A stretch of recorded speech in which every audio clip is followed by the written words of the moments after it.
ఈ ముద్రాలకు ఏం కావాలన్నా మేము మా ముద్రాలకు అయ్యా మేము 2009లో వైఎస్ రాజశేఖర రెడ్డి గారి దేవుని లాంటి ఉన్నటువంటి వైఎస్ గారు మాకు 15 జీవో తీసుకొచ్చి MS 15 జీవో తీసుకొచ్చి ముద్రాలను BCD నుంచి BCAలకు చేర్చిన తర్వాత ఏమైంది, దాని ఎమ్మటే కేసు ఇంప్లిమెంట్ అయ్యి దాన్ని ఎంత రకరకాలుగా తీసినట్టే ఎవరెవరు దీనికి అసలు దీని అన్యాయం జరిగి ఎవరెవరు ఉన్నారు, మా ముద్రాజులు, మా నాయకులు, మా సంఘాలు దానికి భజన ఎవరు కొట్టిరని చెప్పేసి అని కదా చూద్దాం దీన్ని గుర్తి చూడాలని చెప్పేసి బాగా కసితోటి ఉన్నమాట. మొన్న కోకపేట బొంగు గురించి మొత్తం లేపు పెట్టినా కదా, ఉన్నాయంటే నమ్మట్లేదు. మరి ఏం చేయాలి, చలో పబ్లిక్ డొమైన్లో పెట్టడానికి సిద్ధమైనగా. మాకు ముద్రాజులకు BCD నుంచి BCA కానీ అందరు మారుతారు, అది తప్పునైనా మనం ఆల్రెడీ BCAలో ఉన్నాం 2009లో.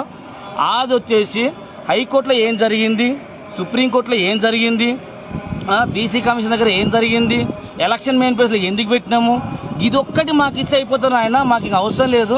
ఈ రిజర్వేషన్ వచ్చేసి ప్రతి ఒక్కదానికి ముడిపడి ఉంది. ఆధార్ కార్డు ఎంత ఇంపార్టెంట్, రిజర్వేషన్ అంత ఇంపార్టెంట్. నా లైఫ్ నా సర్వం కోల్పోయిన రిజర్వేషన్ వల్ల, నా సర్వం కోల్పోయిన. ఎందుకంటే మా బావకు మా చెల్లెల్నిచ్చిన మా బావకు మంచి చదువుకున్నాడు, మంచి చేసిండు, ఒకే 3 మార్కుల క్వాలిఫికేషన్ అయ్యిండు. కానీ నాగరికర్లకు వచ్చే దగ్గర రోషల్ పాయింట్లో మా బావకు జాబ్ రాలేదు. అరే ఈ అమ్మాయి ఏంది బావా ఇంత బాధపడుతుంటే, బామ్మాడిది నేను ఇంత చదివిన బామ్మాడిది ఇంత చేసినా కానీ జాబ్ ఎందుకు రాలేదు బామ్మాడిది, ఈ గవర్నమెంట్ మీద మనవే అన్నాడు.